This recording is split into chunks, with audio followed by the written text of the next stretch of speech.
What does it all mean? I don't know. Present, okay, I need to stop. Tell us about Mary Queen of Squats.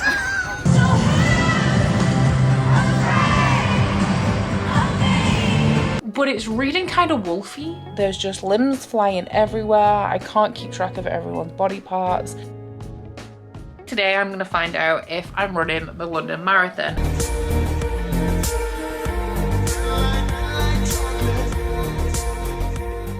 This video is sponsored by Bellessa Boutique. Now, as you all know, self-love and self-care is very important on this channel, and with that does of course come self-pleasure, which is why I have once again teamed up with my friends over at Bellessa Boutique to bring you guys a giveaway where everybody is a winner. So do stay tuned if you would like to hear some more details. If you guys don't know about Bellessa, they are a bi-woman company that empowers everybody to embrace, explore, and celebrate their sexuality. And just one of the ways that they do this is by arming us all with a gorgeous collection of amazing sex toys. So Bellessa recently sent over 2 of their hero collections for me to introduce to you guys. So the Air Vibe is double the trouble with dual stimulation, delivering vibrations to your clit and also your G-spot simultaneously, bringing you toe curling blended orgasms. The suction element on this as well is my favorite feature of Bellessa toys. The Flutter Vibe is super exciting for me because it is the first toy that I've ever owned, and I believe it's also one of the first of its kind that simulates the feeling of a human tongue but with added precision. And to top it off, it does also offer that dual stimulation for an added G-spot massage. Both of these toys are waterproof, and all Bellessa toys come in their own discreet rechargeable cases,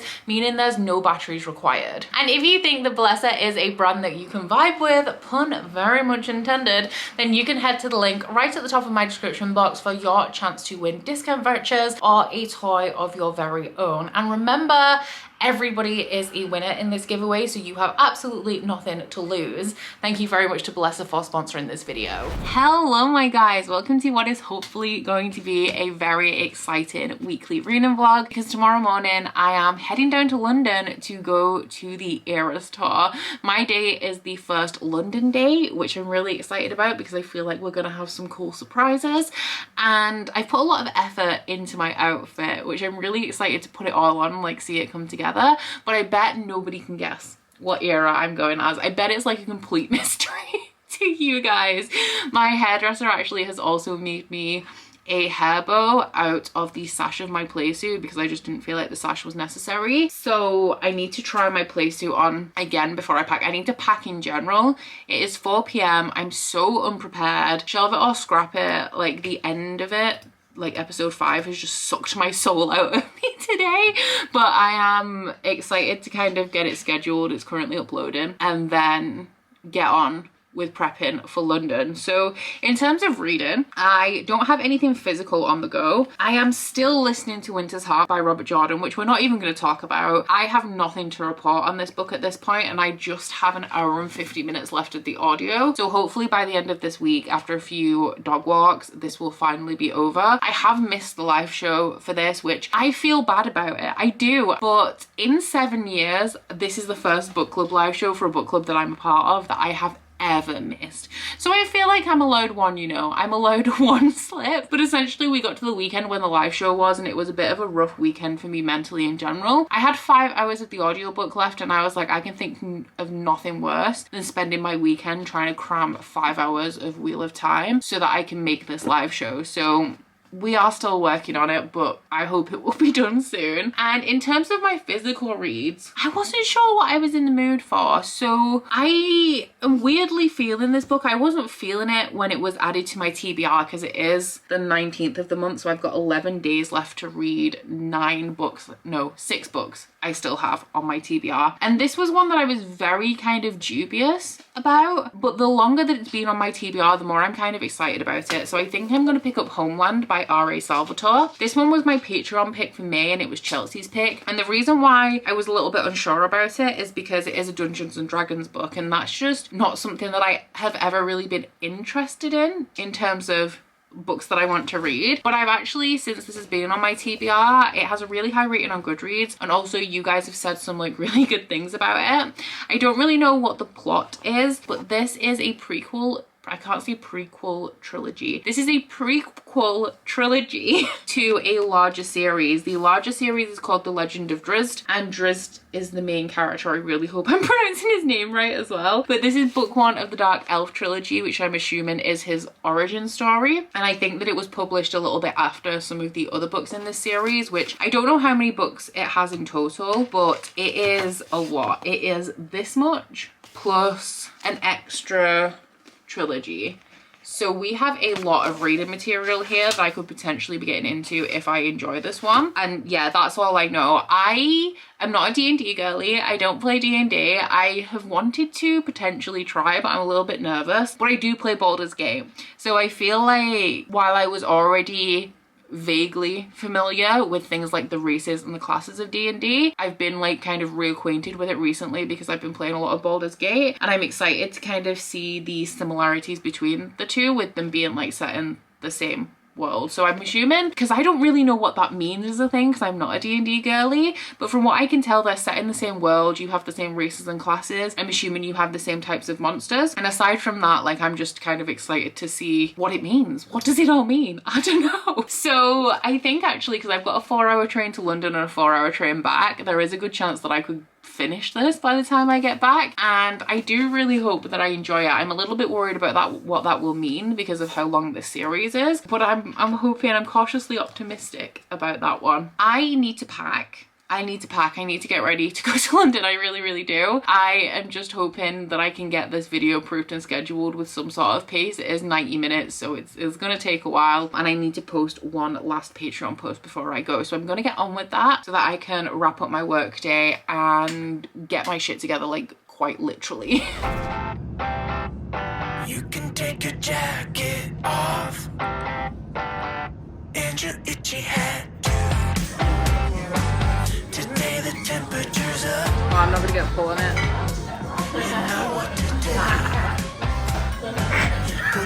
Look at it, so. You weren't in it? Face to the sun. Go ahead and call up your crew. What was the guy behind you? Aesthetically pleasing. Jump on your wheels and ride. It doesn't matter where you're going to, baby. Walk down, cross over. Tell us about Mary Queen of Squats.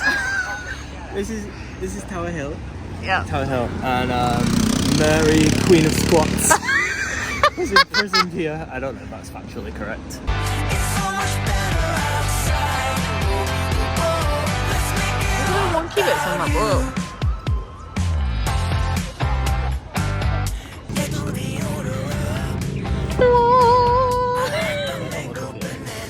They don't. It's not on your video. What? Let's be friends with the planet. You'll be happy you do. Let's make it all about you.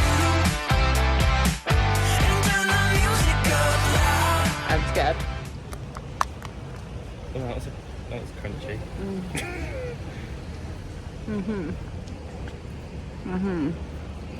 Your neighbors will appreciate it, baby.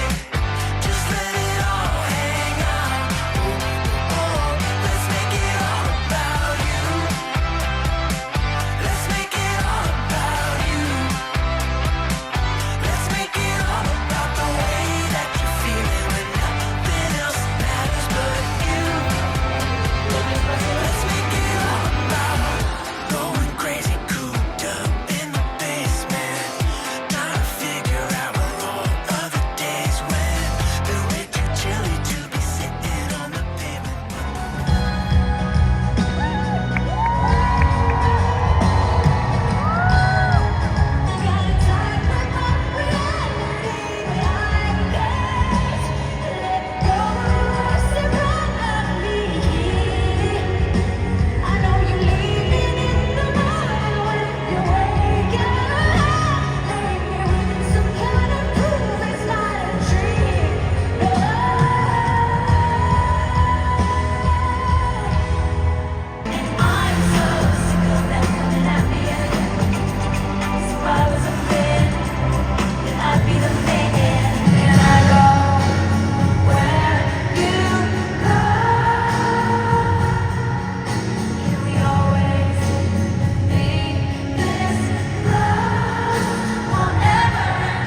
a mega bridge.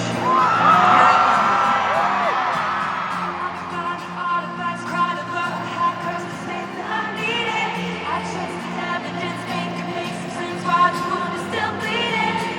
You're the one that I love. I need another minute for a simple enough. I'm not going in time like the clues by your eyes. This is why I live too often being I dreams.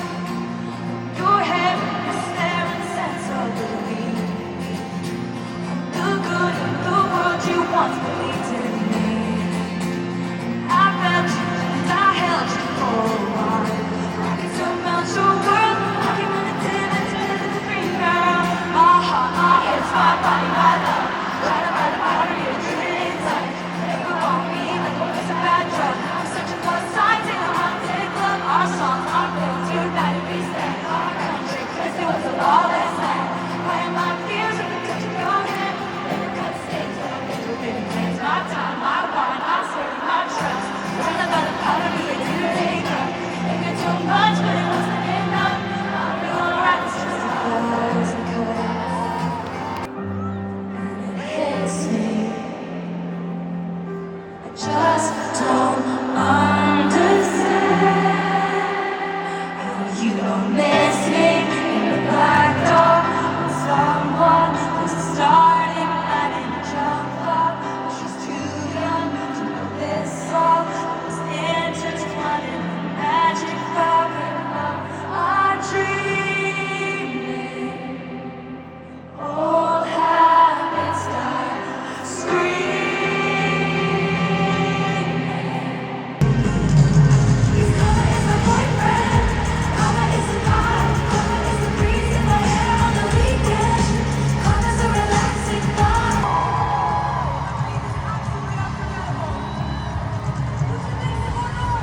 Amazing dancer.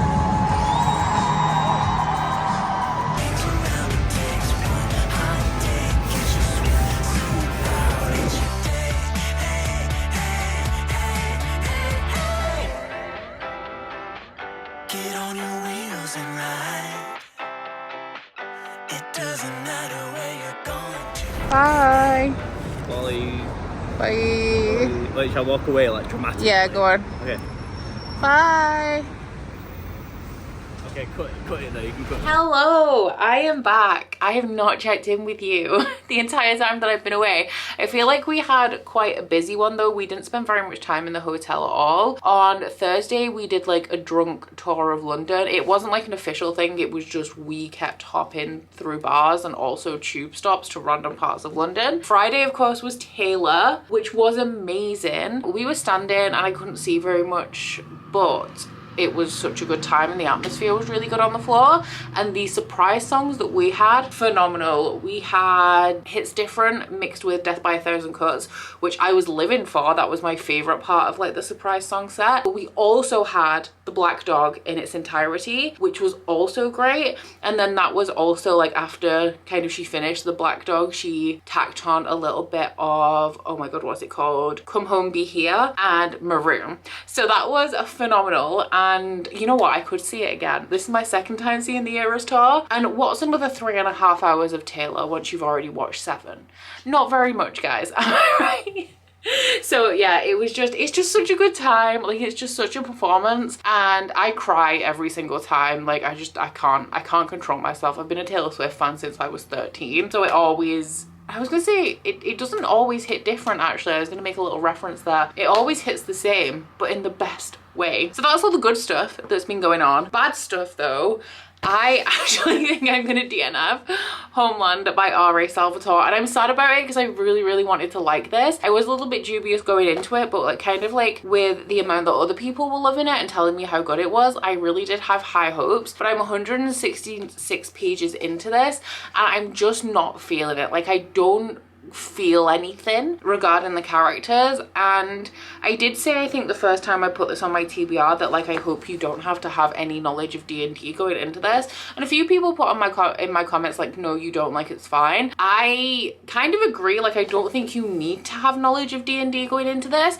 but I feel like you will have an extra level of appreciation that I don't have because I'm not super familiar with D&D.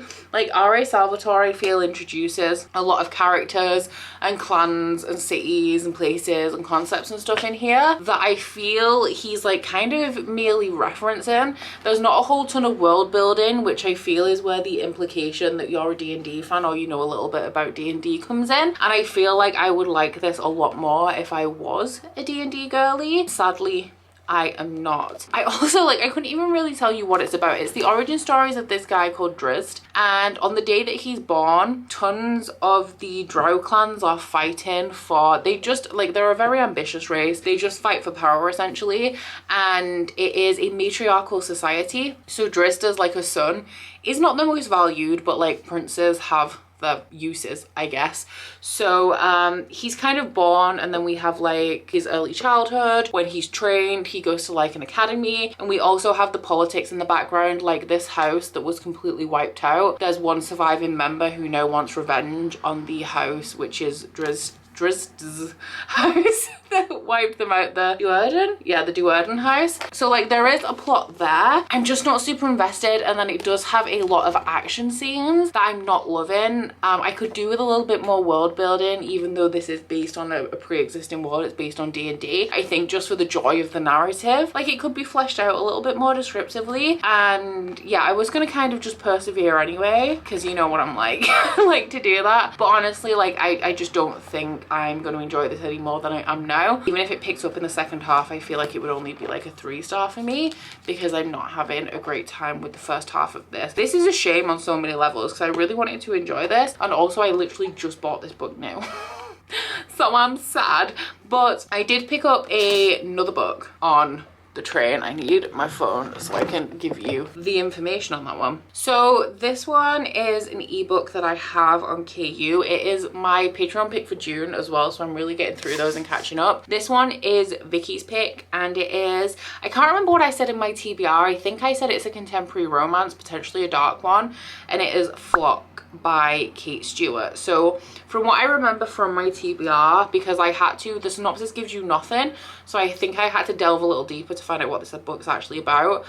It's a reverse harem. Some people have said it's almost a thriller, and then other people have said it's not a thriller at all. I've also been told that I should probably read the entire series back to back because it's really confusing, but kind of like in the best way. So I don't really know what to expect from this, but I am so glad that this book is not written the way the prologue is, because the prologue was just like a whole lot of, it was like reading a thesaurus randomly. So it was literally like I'd randomly generated all of the words in the thesaurus, and I was just stringing them together, and it was just a whole lot of words that weren't saying very much. Like they were trying to paint a picture or like create an atmosphere or a mood that was just really just not well executed.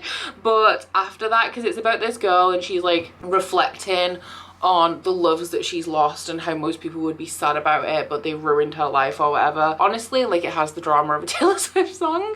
But now that I'm to chapter 3, I'm not very far in at all, because it was only the tail end of my journey that I was reading this. I'm 20 pages in, and it's like gone back in time to before, like at the point that whatever happens in the story started, and it's fine now. I am really intrigued about this one just based on what people have said about it, so I feel like it's one that I'm going to get through pretty quickly. But I don't know how much reading I'm going to do today, because my main priority is to get a shower. I'm not gonna lie. And then I think I'm playing Fortnite tonight, because we all know, if we're regular on this channel, Fridays are Fortnite nights, but I wasn't home on Friday, so this week's Saturday is Fortnite night. Good morning. I'm still suffering from Taylor Swift hysteria, but I'm taking today to chill, to recover. I have my coffee, and I'm gonna read my book. I might get a workout in later today, just because I skipped a couple, obviously, with not being home at the end of last week. So that's a possibility. Mwah! Good morning. And I should probably also unpack my suitcase. But book-wise, I'm not very far in. I read nothing last night. I watched pretty much the entire live stream from Wembley Night 2, and then played a bit of Fortnite, and then went to bed. So I haven't really read anything, but I am having a good time. It's given like new adult contemporary romance right now, in that it's like super addictive. Think like Colleen Hoover, Penelope Douglas kind of gobble it all up writing style, which I'm definitely living for, especially today. I was just gonna put that cushion on my knee and she's now put her head in it, so I'll have to get another one. The reason why I don't have my usual big yellow cushion down here actually is because last week she jumped on my knee as I was sitting down with my coffee and I threw coffee absolutely everywhere. Let's get caffeinated, let's read and see how the day unfolds. I'm definitely playing Baldur's Gate tonight, but in terms of like daylight hours, I have options. So I have now indeed made it past the 100 page mark in Flock. I'm on page 111. I'm having a really good time with it, guys. I'm vibing. It is, as I predicted, it's a bit of a toxic bad boy romance, and I'm excited to see how it plays out. But at this point, and don't tell me if I'm wrong, because I don't know at what point you get any information, because I know that people in my comments said like you need to read the whole series to like kind of figure out what happens, and it's really confusing, but like just roll with it. So don't tell me if I'm wrong, but I'm pretty sure this is a contemporary romance, but it's reading kind of wolfy to me, like these boys are secret werewolves or something. Now I hope that they're not, because that's not my vibe. I'm not a werewolf girly, but that's the kind of thing that I'm getting, and it's confusing me even more because I'm pretty sure that this is a contemporary, but it's essentially following this girl. Her mother has hit rock bottom. She's had kind of like a bit of a mental breakdown and she's lost her job. She can't pay the bills. So her mother moves in with her boyfriend, and the boyfriend's like not a terrible guy, but he does make it clear that like the daughter isn't welcome. She's almost 19 now, so she is technically an adult, and so she goes to live with her dad. Now her dad is actually this really rich guy, and she never really understood the circumstances of her parents kind of getting together and having her, because she's never had any contact with her father. I'm pretty sure they were never actually in a relationship, and he never wanted kids. But she does have a trust fund, and part of the conditions of this trust fund is that she has to go work for her dad for a year. So she goes to this small town, and on her first day at work she meets this guy who she's immediately attracted to, and he's kind of like a dark and mysterious bad boy who invites her to a party where she's introduced to a bunch of other dark and mysterious bad boys. Now something else that I'm pretty sure about this is that it's a reverse harem, which I know I've had a lot of questions actually recently in my comments about what reverse harem is. It's a why choose romance, so it's essentially like one girl and a bunch of guys. I don't typically like that trope either, like I don't typically enjoy it in what I've read before, so I was a little bit nervous because of that. But the way that this is kind of shaping up at the minute is like a one-on-one kind of romance with her and the first guy that she met at work. But then there's something weird about this friendship group of boys. Like they have matching tattoos, which is of a raven, which is like, are they werecrows?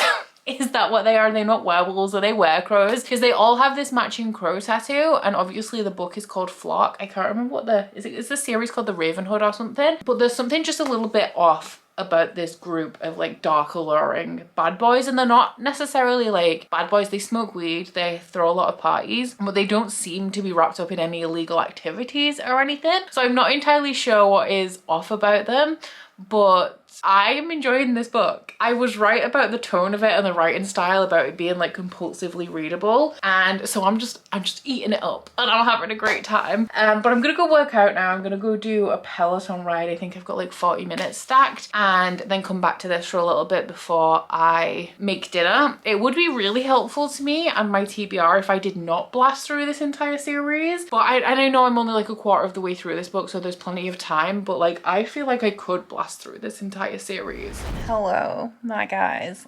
I'm in bed and I'm reading my book, and I think I'm just going to read one more chapter before I get some sleep, because I have an appointment in the morning and then I'm going to the zoo for Curtis's mum's birthday. So it's going to be a long day, and it's also an early start. But I wanted to give you guys an update because I'm 64% of the way through. This one more chapter that I'm going to read says that it's 19 minutes. So it's a long one. I'm not enjoying it as much anymore.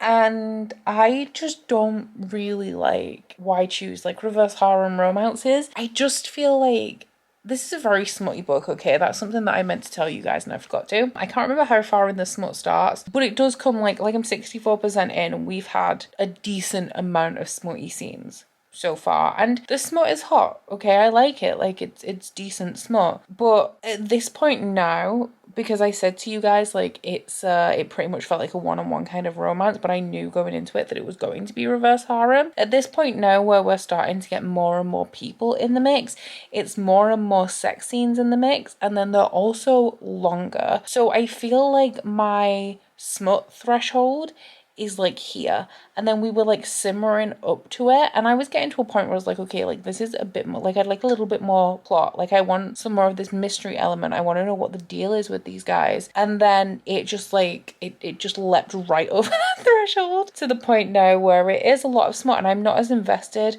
in this kind of new person that's been added in as I am with the original one, which I feel like if you know me and you know my type, would maybe feel like I would be more invested in the second guy. But it's just a case for me, I think, with books, with this trope of too many cooks spoil the broth. You know, like there's just limbs flying everywhere. I can't keep track of everyone's body parts, and it's a lot. It's just so much. And then when you have more people, you have more smut. The smut is longer. Everything is just a bit, I get easily overwhelmed. Okay.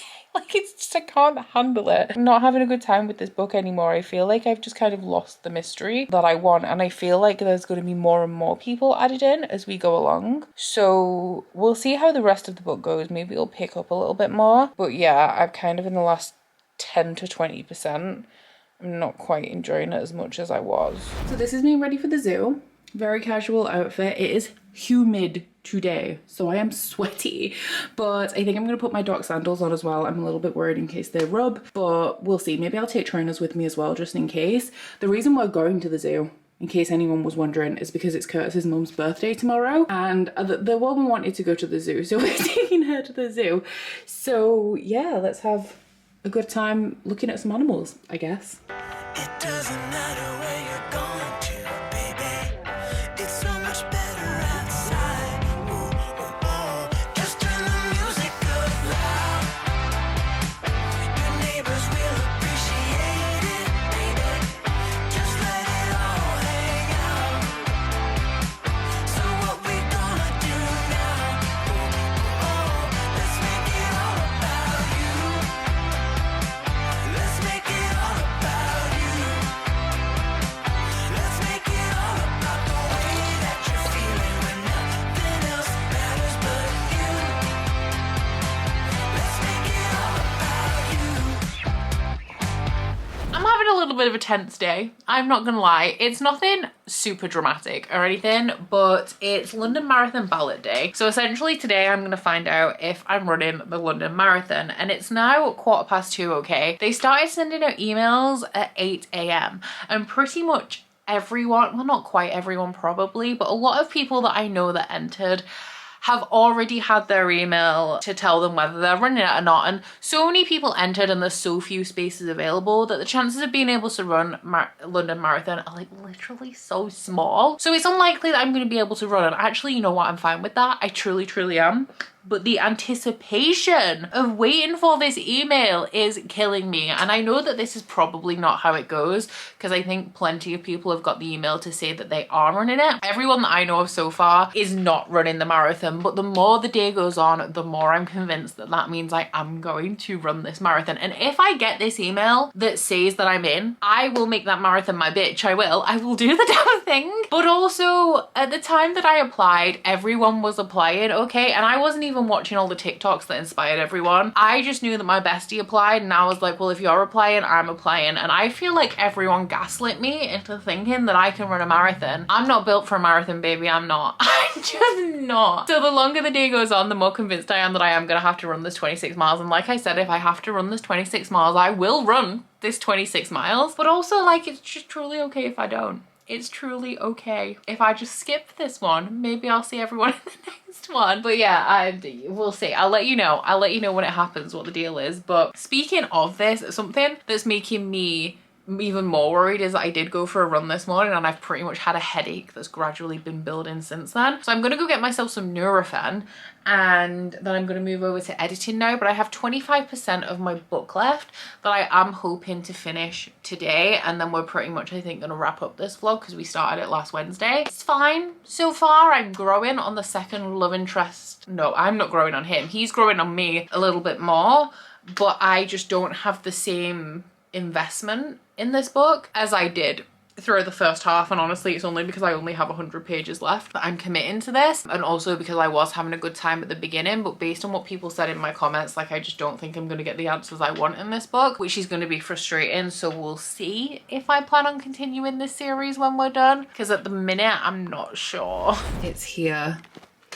I have been checking my junk. It only came in like 25 minutes ago, so it hasn't been here long, but here are my ballot results. I'm scared. I'm really scared. Okay, that's fine. It's okay. I mean, like, it's okay, because, like, honestly, I was scared that I was gonna have to run it because it's scary, but, like, it's supposed to be scary. That's why I want to do it, because, like, I'm never gonna run a marathon. Like, I'm not gonna train to run 26 miles unless I have to run 26 miles, you know? So, I mean, that's sad, but I didn't think I was gonna get in, and I also was a little bit scared of getting in, so it's fine. We move. It's no worries. This is good, honestly.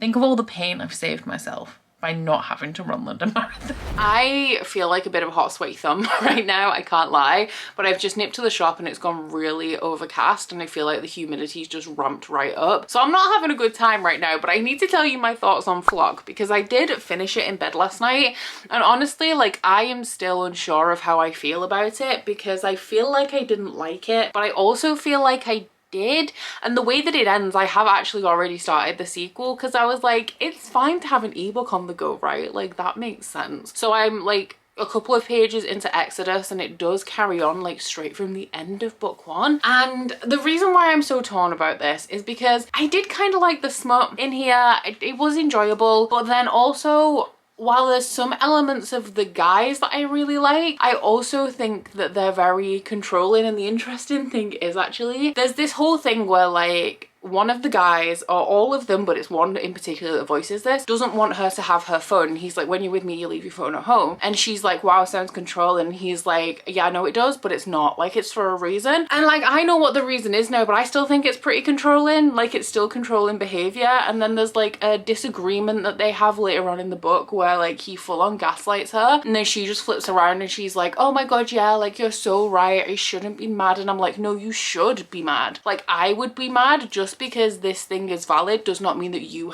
don't have a right to be mad about it, because you completely do. So there was a lot of emotional manipulation there as well, but it does very much read like those, like, super angsty new adult books that I do like, because they're entertaining, wildly overdramatic, and completely unrealistic, which is my jam. I do think that there is quite a bit of mystery in this series as well. Like, who are these boys? What are they doing? And that does kind of keep me hooked a little bit. But I do feel like some of this mystery is created by very obvious omission. Like, there's very clear gaps in the story where the author has just chosen not to give you any information to create mystery, but then it doesn't create mystery in a natural way. It doesn't feel like clever. It feels like chunks have been taken out of the book so that you're questioning stuff. And then there's parts throughout this book as well where the main character will come to a conclusion and she'll figure something out, but, like, she's not showing her working out. It's just like the next chapter she's like, oh my God, yeah, this thing is true. And I'm like, I don't understand how you got to this conclusion. So, like, I really don't know how I feel about it. I have decided that I'm gonna have book 2 as, like, a bedtime book, or like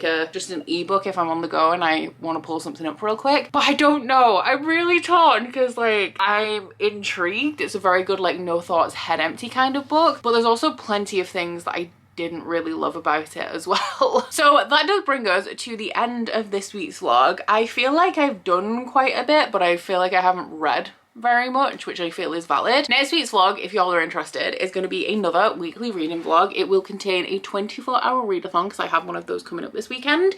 And also, I'm going to be home alone this weekend, and I'm kind of excited. I've never been alone. Like, the entire time that me and Curtis have been together, he has not been away for longer than, like, one night. So I'm a little bit nervous, but also kind of excited to have all of this free time. So we'll see how that plays out as well. But I do hope you guys have enjoyed this vlog if you've made it this far. If you have, please don't forget to like if you liked it, and subscribe if you wanna, and I'll see you guys next week. Bye. Oh, you bite your friend like chocolate. You say you will go where nobody knows, with guns hidden under our petticoats. We're never gonna quit it, no, we're never gonna quit it, no.